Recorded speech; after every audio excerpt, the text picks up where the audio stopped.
Let's crochet dishcloths.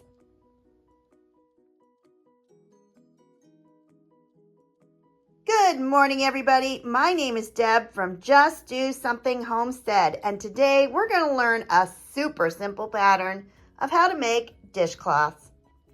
In fact, you only need to know how to do 3 stitches. First, you need to know how to chain. Second, you need to know how to slip stitch. And third, you need the half double crochet. If you can do all 3, these dishcloths are for you. About a year ago, I did a YouTube video on crocheting these double thick, easy pot holders. I had no idea that pattern was going to explode all over YouTube. And since then, my faithful subscribers have asked for more super easy patterns to crochet. But when you own a farm, you really don't have a lot of extra time. But today, we're going to focus on some dishcloths. I'll post the link to these pot holders at the end of my video if you are interested in the pattern. All right, enough talk. Let's get started. The reason I love this pattern is that it is textured. And when I'm using these on my dishes, it works wonderfully. It is easy to crochet. It is fast to crochet. And I have a huge selling market for these at the farmer's market. I came up with this pattern on my own, and it took a little trial and error. I wanted a distinct edging on each side. And I did not want to add a border. To get started, you're going to want 100% cotton yarn. I like Peaches and Cream. It comes from Walmart. It is less than $2 for a skein. This is 2 ounces, and it's 102 yards. An H or 8 hook is also a 5 millimeter. So all we need is 1 skein of yarn, an H hook, and a pair of scissors. And because you are making an item that's going to have daily use, I suggest getting a yarn needle to weave in the ends. I think that holds it better than just weaving them in as you crochet it. The first step is to get to the center of the skein, and this might be the hardest part that you actually deal with. I usually get a big old glob. There we go. That wasn't too bad. And then find the end. Let's make a slip knot. Go around your finger. Then the hook goes under, over, and pull it tight. Just like that. And make the loop smaller. Perfect. You are going to chain 29. Now the hardest part about this is you have to make everything loose. So make sure your chain is not tight. For the entire pattern, it is better to be loose.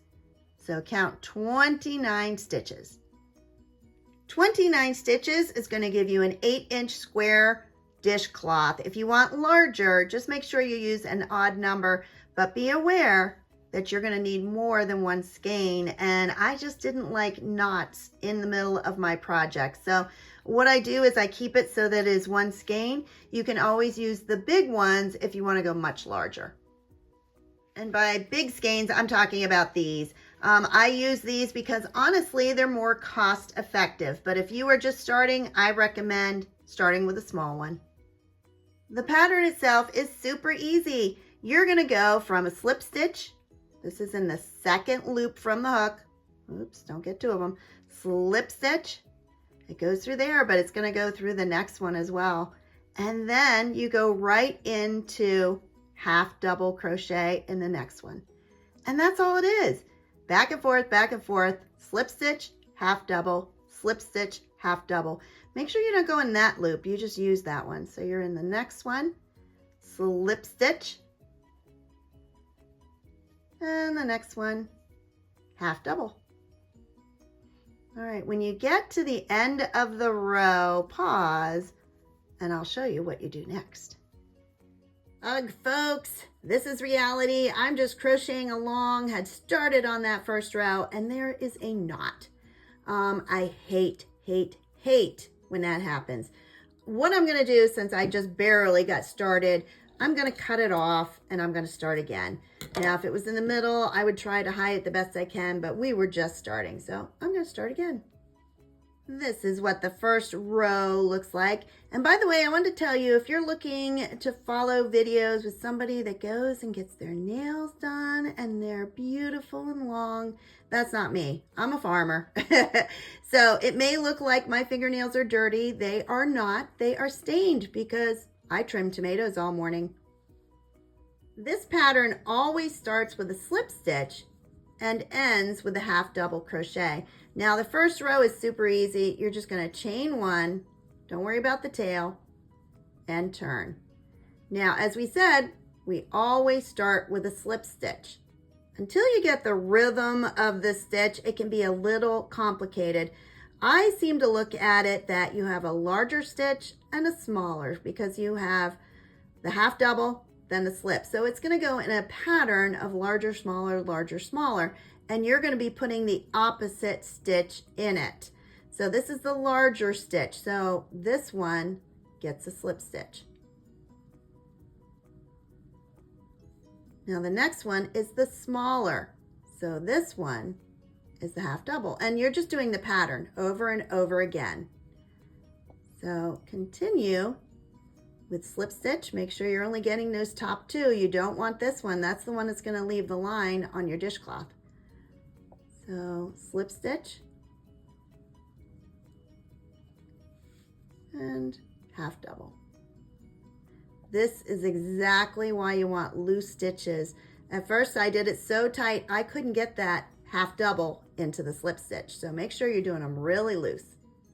I did the next row, which on this one is mostly purple, and I'm down to the second last stitch. This is a slip stitch.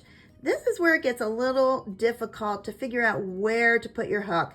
After this row, it's going to be much easier to do, but you're going to do a half double, and for now, just go into that big loop on the bottom, like that. Then chain one and turn. Ooh. See how these are starting to have the big stitch across the front? That's where you get your ripples. And continue the pattern. So it's easier for me if I turn it towards me because it's too easy to grab those two and not realize you're missing the back of the stitch on this one. So we start with a slip stitch. You're always grabbing two. So slip stitch. Now see how this stitch is smaller? It's tighter. That's because it was a slip stitch. And the half double. Don't grab that first one. Turn it towards you. And keep the pattern until the end of the row.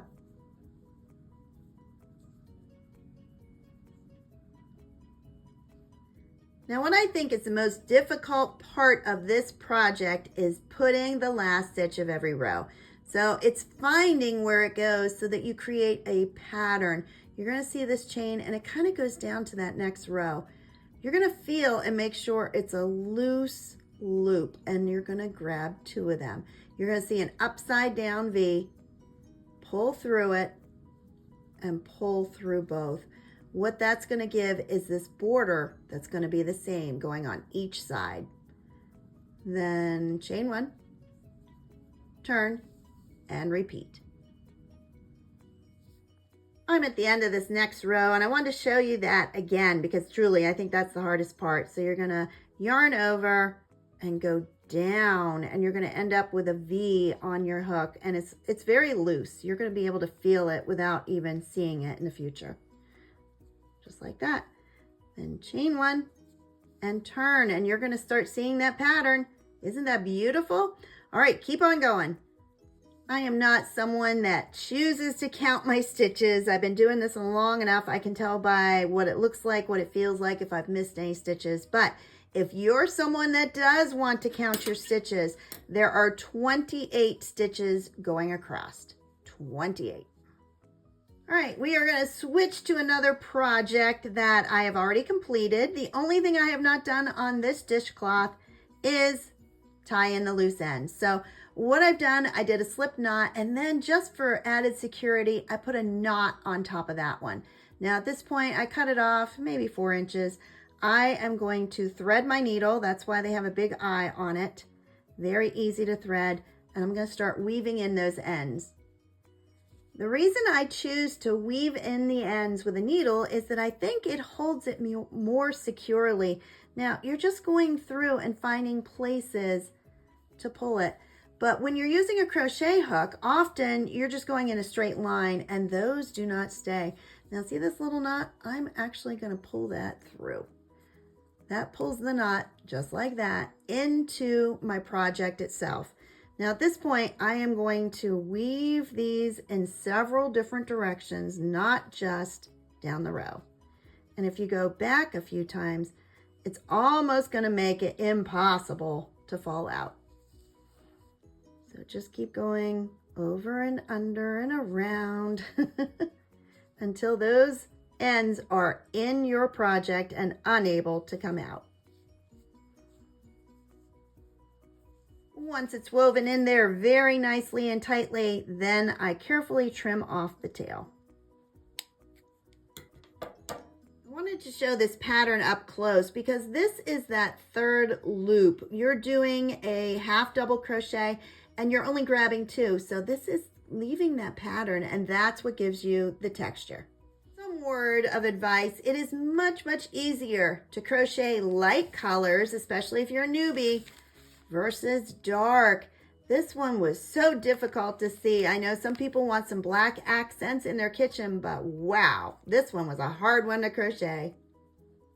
Now, if you're looking for a creative way to sell them at your market or a craft fair, I start with these 6.5-inch paper doilies.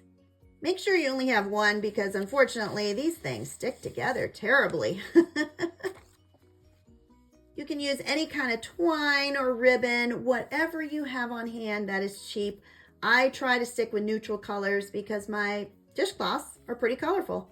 See the nice straight edge that I was talking about? That's what you want on the ends and sides of your dishcloths.